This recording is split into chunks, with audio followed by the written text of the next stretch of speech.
Well, hello, everybody, and welcome to Bayou Bets for a Thursday, August the 17th, 2023.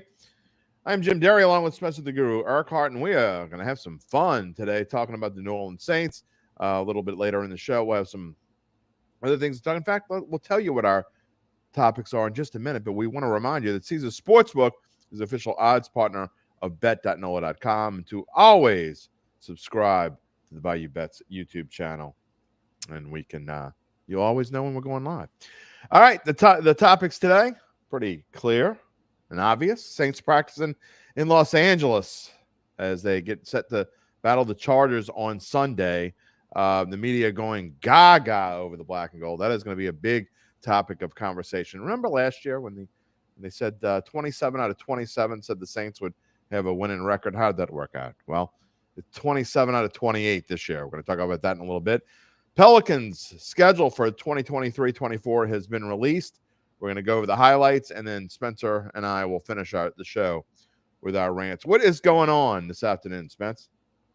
Oh, man, soaking all that info in, all the Saints and Pels news, the Pels schedule. That kind of came out of left field. I forgot today was NBA schedule release day. So did I. So I had that on top of it. We've been so focused on the Saints that they got the second preseason game on Sunday and got the joint practice with the Chargers today. So, yeah, a lot to get into. I'm excited. Well, let's do it. We're going to start off with the Saints, and we're going to spend most of the show talking about the Saints. As the Saints travel to Los Angeles, practicing today and tomorrow against the Chargers, and then on Sunday, I believe it's 6:05 p.m. Well, it's right there on the screen. 6:05 p.m., the Saints will battle the Chargers in a preseason game. Don't expect to see a lot of the Chargers or the Saints starters on Sunday, if at all. It was nice to see some of the offensive linemen. And, you know, Zach Ewing made it a point to text me earlier when Luke Johnson talked about Andrus Peat being in uniform today, although I didn't see him anywhere. I was looking through some of the photos that have been up and been posted. I did not see him practicing at all today. So whether he practiced or not, I do not know the answer to that. But Andrus Peat, there was an Andrus Peat sighting, and apparently he was wearing his uniform. So his practice uniform anyway. We'll see what that means. Still, 16 days when you don't practice for 16 days during training camp, to me, that's a big deal. But we shall move on and talk about something else. You see our new graphics. We got the Saints futures on the bottom of the screen. Before we get into the practice part of it, Spence, I do want to talk about a significant change in the Saints odds. Not so much with the futures that you see on the left. They're all still blue. But the numbers on the right, or in the middle, I should say, Saints win total still at Caesar Sportsbook is 9.5. But that being said, the over-under has changed. It was minus 110 for both. It is now leaned more towards the 9. So that hook, by the way, you could get 9 at other places if you shop. But at Caesar Sportsbook right now, it is still 9.5. And it is now creeping back towards that 9 number. I got a feeling that half is going to be gone. That hook will be gone by the time the season starts. Yeah, this tells me that there's some sharp money coming in on the under, the fact that it's dropping. And I kind of see it because there's a lot of question marks with this team. Yeah, there's a lot of good as well, but there's a lot of question marks that I know when we'll get into the segment about the local media, we'll discuss that more. But the Sharps don't get blinded by stuff. They see for things for what they are, and they're not always right, of course, but they're right more than they're wrong. That's why they're called the Sharps. And so this tells me that might be the smarter play to take the under, although now the value's not as good. At minus 110, it was a little better. Now minus 125, I'm like, I'm not touching the over. I'm sticking to that. I mean, my prediction as of now is 9-8. It could change, but as of now, I don't see this team being complete enough to have the 10, 11, even 12-win seasons that a lot of local media members are predicting. I don't disagree. Again, we'll talk about that more when we get to the media segment of this show, because I want to talk about the Saints and their practice segment with the Chargers for just a minute. But I agree with you right there. I think everything you said is pretty much on the money. By the way, I don't want anyone to think I'm being a homer. I'm not wearing a Saints shirt. If you see the fleur-de-lis back, I know I'm wearing black. That's actually a white fleur-de-lis. It's my Endymion shirt.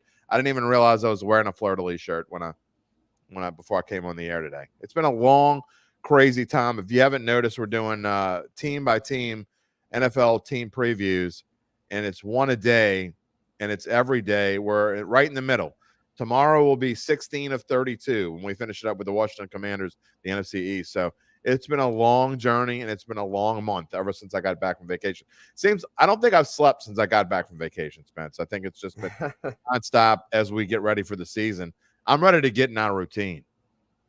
Oh, I feel that. Yeah, I've felt the same. This month of August has been, the first few weeks are kind of like almost like boot camp. I feel like just getting whipped into shape. Like, here we go, football's getting here. But now I feel like the routine's starting to come together and starting to see things for what they are. And yeah, just this Saints team to me has just still got a lot of unanswered questions, but we'll see if they can answer them. There's no question about that. And looking at some of our guys' Twitter highlights of the day, there were some things that jumped out at me. And obviously, if you have been paying attention at all today, the play for the Saints was a lot sloppier than it has been going into this routine. Now, it could be as simple as them having to travel out to LA. It's the first time that they've traveled as this team and going out that far. And so they might not be used to the travel part of it, but there were 4 pre-snap penalties from the first team offense, which means that's all offensive line. Jeff Duncan was talking about earlier about giving a slight edge. And if he's saying giving a slight edge, probably bigger than a slight edge to the Chargers first team defense against the Saints first team offense in team drills, talking about highlights, a nice bubble screen from Cardo Olave. Michael Thomas had a nice gain on a crossing route, and also Jamal Williams had a nice run. But, I know you're going to talk about the offensive line later on in your rant, so I don't want to get too deep into it. But 4 pre-snap penalties anytime, whether it be, early in training camp, whether it be, middle of the preseason, whether it be in the regular season, is to me a cause for concern. Yeah, for sure. Yeah, because I like, though, that they're going against the Chargers, because I feel like the Chargers they'll make the Saints stronger, because a lot of the Chargers' strengths are the Saints' weaknesses. For example, the Chargers have a great pass rush at Joey Bosa, Khalil Mack, and so that's going to really put Trevor Penning to the test, as well as the interior. Those offensive line issues probably going to get exposed, and so it's better to get exposed now than in the regular season. And also the pass defense, I have some concerns about Alontae Taylor. I know a lot of the media is hyping him up, but from what I saw of him, I was not impressed in week 1 of the preseason. He got dusted not once but twice in that game. I know he made a good play as well, but he made too many bad plays to me, where the Chargers, though, have a really good passing game with Justin Herbert, especially down the field. You got to be able to defend those down the field deep balls, because the way the league's moving, more and more quarterbacks are chucking it. So I think this is a good test. Yeah, I agree. And I think it's a good place to start out there for sure. Mr. Horace is saying he would bet the Saints over 9, thinking they would at least push, figuring they win 10. Well, they'd only push if you bet them at 9 and not 9.5. If they win 9 games, you bet them at 9.5. That's a loss. So that's a scary proposition again. And I've said this. I've had multiple people ask me, what am I going to pick? Because the Saints are the last of the 32 NFL team previews. And what I'm doing at the end of the show is I'm giving you a record prediction for each team, and I'm giving you the team's best bet. And I got to be honest, as we sit here, the Saints prediction will come out on September the 8th. I have no idea what I'm going to pick right now. I really don't. It is so tough to decide what to pick. In fact, we can move on to that part. Again, Saints are playing the Chargers. You can see it Sunday at 6:05. Sunday at 6:05, it'll be on both the NFL Network and on Fox 8 here in town. I just, we could talk about your prediction. I know that's going to come later on, but to me, the fact that the media, again, for the second consecutive year, we touched on it last year, 27 of 27, all predicted the Saints. They didn't even just predict them to have a winning record. They all predicted them to have over 9.5, because we were talking about 7.5 and 8.5 was the number last year. I think they all predicted them. There might have been two people who picked them to win 9, and everyone else predicted them to win 10 or more. So they were so wrong last year, and I was one of them. I mean, I didn't understand how the number was so low, but yet Saints won 7 games. shows why Vegas wins money. Yeah, definitely. And I noticed I was reading through it today. A shout out to Jeff Duncan for getting all that together. 28 media members. It's pretty cool to see all their thoughts. But yeah, just goes to show that a lot of them this year were saying like, yeah, we were drinking the Kool-Aid last year and it burned us. You know, a lot of them acknowledge that, even though they did it again with picking double-digit wins for the vast majority. But at least they were self-aware this time around. Well, and I know they're self-aware because most of them that I've talked to, they're like, we didn't do so well with that. And they realize it. And Garland Gillen, who's coming on the show on Datitude tomorrow morning, 10 a.m. live here on all these same social media channels, you know, he's well aware as well. But I guess sometimes you pick what you think. You have to, you know, we're value guys. We're always looking for the value. And so when we're looking for that, I mean, is there value on a minus 125? If you want to take the under, probably not.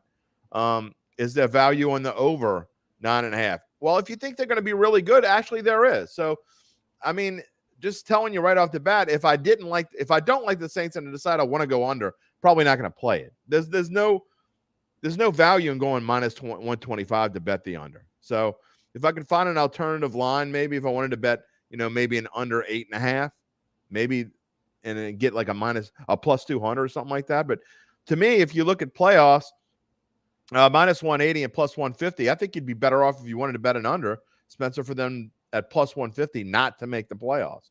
Because I think this division is going to be better than people think because their schedules are so weak, except for Tampa Bay. Somebody is going to win 10 games in this division, whether it's the Saints or not.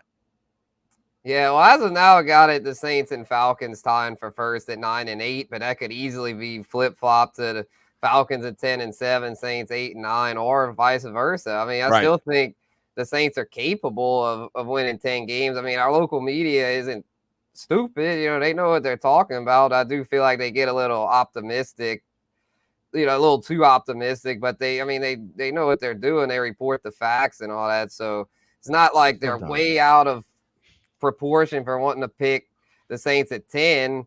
It's just, though, I think it's a lot closer than a lot of people are thinking, because with the Falcons, Desmond Ridder is inexperienced, but the rest of the team around him looks pretty good. They really beefed up their defense. They got a lot of weapons for him. Bijan Robinson's there, the dynamic running back out of Texas. That's going to be a difference maker. Their O-line is also very solid, better than the Saints. Yeah, well, there's no question about that. And I think, and I've talked about this before, and I haven't got to my predictions yet, so I don't know how I'm going to predict this one either. But, I mean, Carolina's defense, they could potentially have a top 5. They could have a better defense than the Saints. I mean, people talking about the Saints potentially having a top 5 defense. They were number 7 last year. They were in the top 5 year before that. The Saints could have a top 5 or a top 7 defense again. And yet, I still think there's a chance the Panthers have a better defense than the Saints do. It's possible. Yeah, the Panthers defense, that's what's going to carry them if they're going to do well, which I think they'll be a very solid defense. I've got them going 8-9 as of now. And Bryce Young, though, he look so bad in that first preseason game. Should get better as the year goes on offensively. So it's probably going to be a rough start over there. But once their offense gets in a better groove and their defense has a lot of talent, so, yeah, I think they could be dangerous, more so in the second half. They just got to hope. The Saints got to hope that the Panthers don't get some lucky breaks and end up like, if they are 3-3 after 6 games, they could be dangerous. The Saints got to hope they start off like 2-4, 1-5. Kind of like last year in Carolina. They started off real bad, but in the second half, they were stingy. I mean, their defense has talent. So if Bryce Young is anything like they're expecting him to be as a number 1 overall pick, then yeah, they'll be in the mix too. The only one that's just a dump, in my opinion, is Tampa Bay, because their schedule's tougher, and more so their quarterback play is an utter disaster. Well, not only that, Spence, you talk about them, and Tampa Bay has a tougher schedule as well. Not just because they got the first place schedule, but you look at, I think the Panthers, Falcons, and Saints are all somewhere in the 29 to 32 range. I have Saints at 32.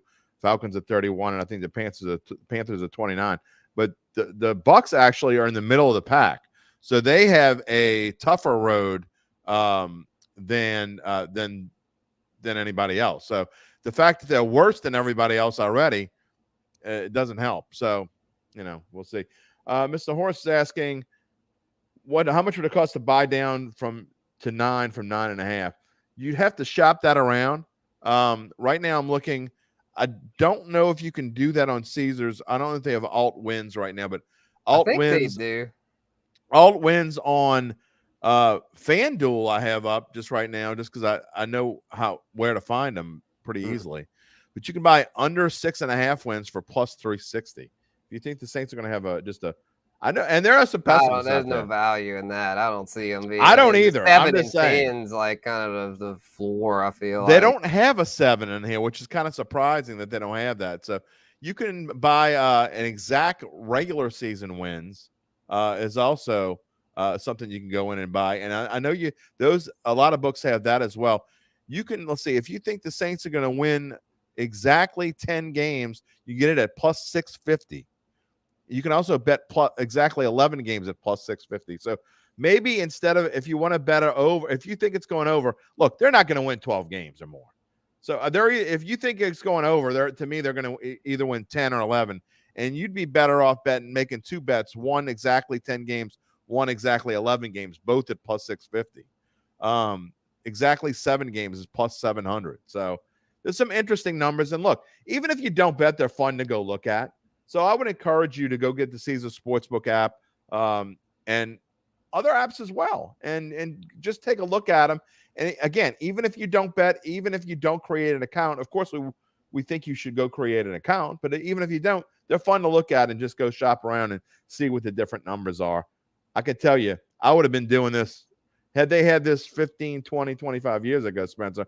I'd have been looking at this a lot. Let's just put it that way. Yeah, because even if you don't bet, it's really interesting to see what Vegas thinks of all these teams. And a lot of times it shows that if a team's kind of trending up, then the win totals will reflect it. Like Detroit, Right. for example, you're not getting Detroit at a cheap price because Vegas knows they're a team that's on the rise. It's not like they just copy and paste last year's stuff. I mean, they clearly That's a look at team I this like to year's alt. stuff. So That's a team I might like the alt wins because I am nowhere near as high on Detroit, spoiler alert, than most of the other people around. I don't get it. I think they're basically the same team they were last year with not as good of a running game. That's where I think the line. I don't get it. I don't understand. I just don't understand the love of the Lions.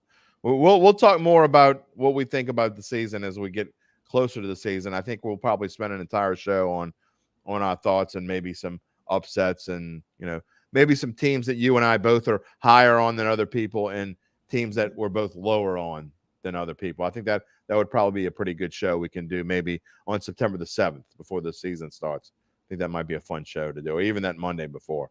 I'm sure that'd be well watched. But before we move on, because we're both going to end with our rants we're going to have Saints related rants, and we're going to move on and talk about the Pelicans schedule in just a minute. But I have one last question on this for you. Does the fact that the media being gaga over the Saints, does it affect your opinion at all? I mean, we always are a little leery when everyone's on one side.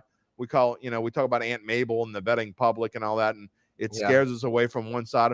Does it scare you at all when one side is 27-28, all saying the Saints going to have a winning record? Does that change your opinion at all?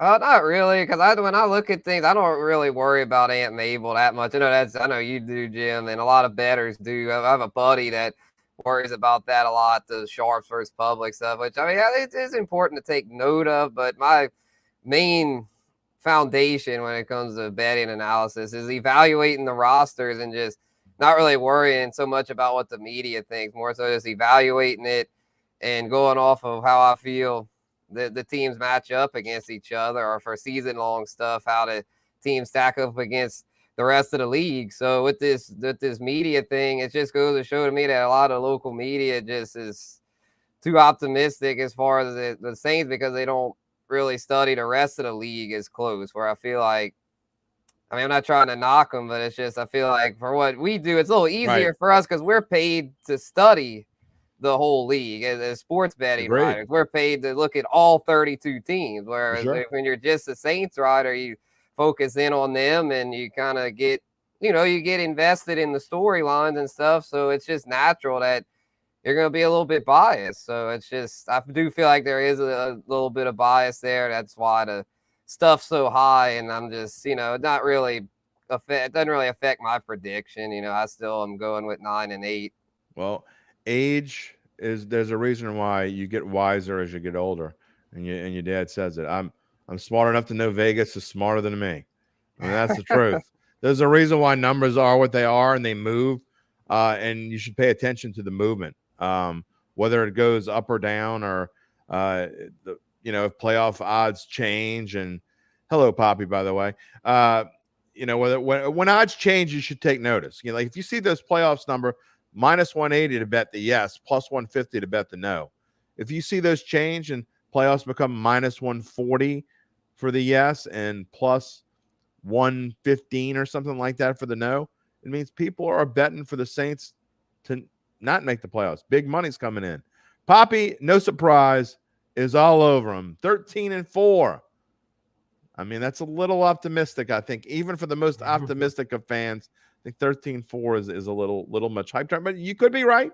I mean, you could be right, but I think they probably have a better chance to go. I mean, if someone said I had to pick 13-4 or 4-13, and those were my only two options, I hate to say it, but I think I would probably pick 4-13.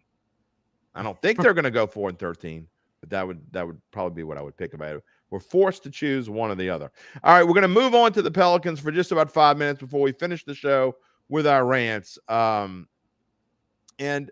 Spencer and I both kind of forgot about the Pelicans schedule coming out today, but it did. Their schedule release, they open. It seems like they start this season earlier and earlier every year. Maybe it's just me. I don't know what it is, but they're opening the season at Memphis on October the 25th, which means training camp for the NBA is just a little more than a month away from kicking off. It seems like they just got done. Yeah, NBA offseason's brutal. I mean, they have really no time to recover, really, where NFL offseason, much longer and builds up all the hype and speculation. To me, the NBA should probably push the start date back a little bit. Like, October is just a little too soon, but I know they've got all the playoffs drag on for an eternity. So because of that, they've got to, do what they got to do. But as far as the Pelicans schedule, yeah, it's kind of front loaded, it looks like, which makes sense, being that with Zion last year was healthy to start and then wasn't. They're probably like, oh, we want to get Zion early in prime time. And they got that home opener against the Knicks, kind of ironic since that's the team he had been tied to the most as far as a trade. Have the Knicks coming to the Smoothie King Center to start. Hopefully Zion will be motivated, be healthy. I say healthy, come on. It's just the same song and dance every year. But if he's that healthy, this Pels team is kind of slept on. It's hard for me to trust it, but there could be some value with the Pels because if they're healthy, they'll easily go over 44.5 wins. But as we all know, that's been not the case. Well, there's value. There's value in that over right now at plus 105. We'll see where it goes. That seems like a pretty high number out there, 44.5. I mean, it's a little bit higher than it was last year. And you look at these first 20 games, and we have them here on the screen for you at the bottom there. Starting off at Memphis before coming home in New York. There are some parts that I think that are very interesting. Playing Denver twice before. By November 17th, you played Denver twice. And really, by November 18th, you played Denver twice. You played Minnesota twice. And then you played Memphis. You played Dallas twice by then. Right after that, you played Sacramento twice. So, there are a couple spots I think the Pelicans can navigate through, but they have not been known to start fast. What was it, 2 years ago when they started with 3-20 or 3-21 or something along those lines. Now, I'm not worried about that kind of start or anything, but this is not an easy schedule to get going.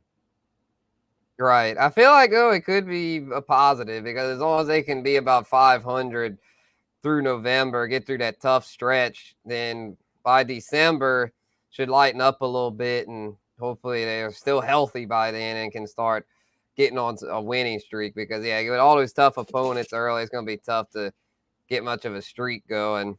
So just got to survive early on, just got to tread water, and then second half is where they got to come to life because last year was the opposite. Started off super strong and then faded. Right, the year before, everyone had buried the Pels because of their slow start, and then the strong second half led to a playoff push. So I'd rather start slow and finish strong than have it be like last year. Yeah, we'll see how it goes, but to me, that is dangerous, I guess to say.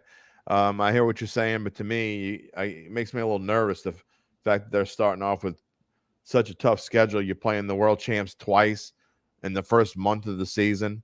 I think Dallas is going to be much improved. They're going to be tough. Sacramento, we saw what they did last year. And Minnesota battling in that play-in game.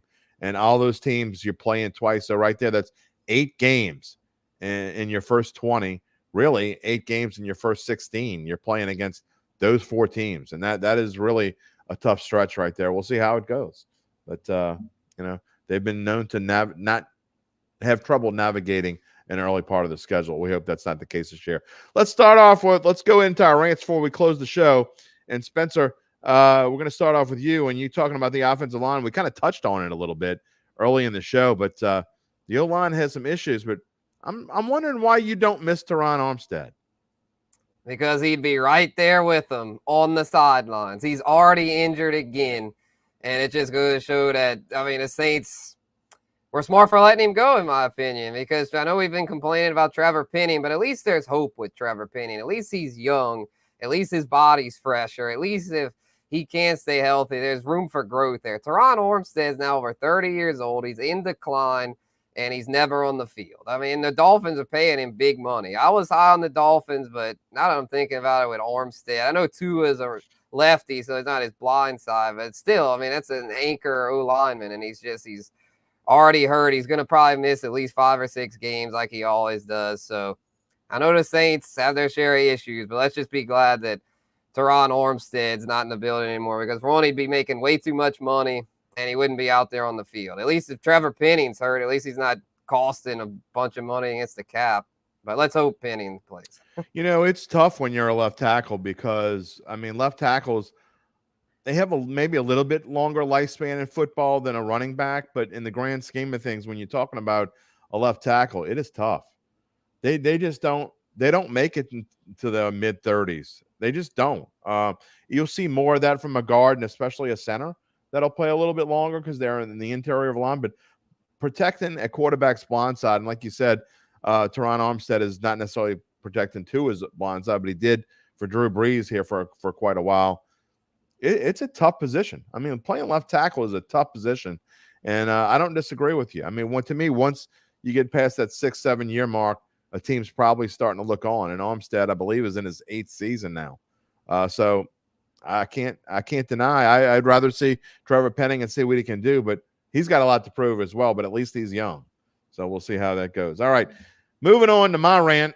Look, it is tough, and I give my fellow media colleagues some grief when they all pick the Saints, and it is tough to pick the team that you've been following, because I say it on Datitude all the time.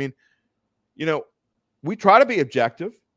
When I'm doing my predictions or talking about the upcoming game or whatever it is, but you got to really realize, I'm a native New Orleanian. I've lived here since day one. I'm going to be 55 years old in a couple weeks, and it is tough growing up being a Saints fan and trying to be objective.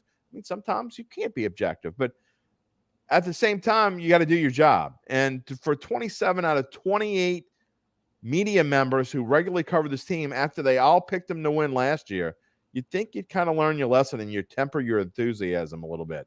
So I guess that's what I'm trying to do when I make my pick coming up here with the Saints. It is not going to be easy to make a pick. I don't know where I'm going with it. They do have an easy schedule, and it's a lot easier to make a case for them this year, Spencer, than it was last year. Maybe I saw him going in with blinders on, but Derek Carr is a reason for excitement.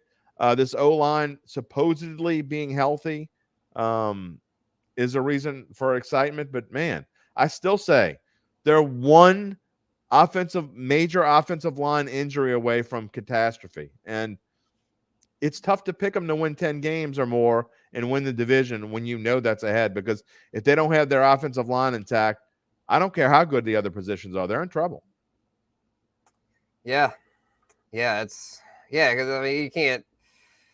like you said, it's tough to be objective, and you want to be as a media member that covers a team. You see the work the guys are Right. putting in, the grit, the push, and all that. I understand why they tend to want to be positive, but when you're making a prediction, a season-long prediction, you got to also look at. I mean, even if you're not as up on the whole league, at least look at like the NFC South and be like, I mean, the Atlanta Falcons offensive line from top to bottom is a lot better. They have depth there, some veteran depth. And I mean, I don't study them as close as the Saints, but just from looking at their roster, it just looks to be. I look for the trending up, trending down, and to me, the Falcons' overall roster is trending up. The Saints' offense is trending up overall, but to me, the defense is actually kind of trending down because Cam Jordan's a year older, Demario Davis is a year older, lost Caden Ellis, lost David Onyemata to the said Falcons, and so it's just. I'm a native Louisianian and want to pick the team that I'd love to say 12-5 going to the Super Bowl, but I've been around too long. I've been studying the NFL since I was 6 years old, and if I'm being real, I can't pick this team to win double-digit games as much as I want to. It's tough. I have not heard from my boy Sav in a long time. How you been, my man? 1,000% agree on the O-line, and if one or two go down, it's not going to be good. And I just say it's the most important. Other than quarterback, it is the most important group of positions. I guess it's one position in a way. It's a group of positions in another. El Rey, he's saying kind of the same thing. Comes down to the O-line. Tell me that. I'll tell you the results. And that's kind of where I'm at right now.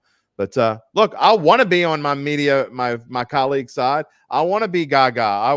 But I learned my lesson last year. I said I didn't know how this team couldn't win at least 8 games last year. I was wrong. I mean, now it came down to a field goal at the end of the Carolina game that, let's be frank, Saints probably didn't care all that much in that game, and they're probably better off because they lost it because they got the third place schedule. But at the same time, it shouldn't have been that close. That team had enough talent. If the team the year before, which had much less talent, was able to win 9 games, then this team last year should have been able to win at least 8.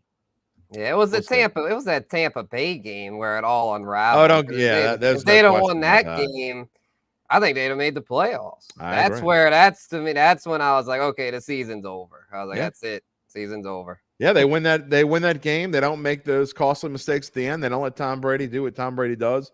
The final 2 minutes, I had a 10-point lead late in the game and couldn't hold on to it. But hey, we're going to look positive. We're going to try to be positive. Yeah, Brady's retired, so at least we don't have to worry about the Bucs. Yeah, I don't think Baker Mayfield is going to lead him back to scoring 2 touchdowns in the final 2 minutes or 3 minutes or whatever it was. So we'll see. All right, that is going to just about do it for today. Tomorrow morning, 10 a.m., back on all these same social media channels as the Live Datitude podcast will be on. We'll be talking to Garland Gillen, and I want to get his take. He was one of those that's super high on the Saints, and we kind of go back and forth and joke about it when I'm on his show sometimes on Thursday nights. So we'll see what he has to say about the Saints. So pretty much all Saints tomorrow morning on Datitude as we get closer to the season. And again, every day, Tuesday through Friday until the season starts, we're going to have our NFL team previews. Make sure you watch out for that. Today it was the NFC champion Philadelphia Eagles, and what I thought about them, I had a little surprise best bet in there. Tomorrow, the Washington Commanders. Then we turn over, and the second half of our previews begin next Tuesday. We thank you for joining us again. Caesars Sportsbook, the official odds partner of bet.nola.com. We hope you will subscribe to the Bayou Bets YouTube channel, and we will see you on another edition of Bayou Bets on Monday. Have a great weekend, everyone. Peace and love, my friends.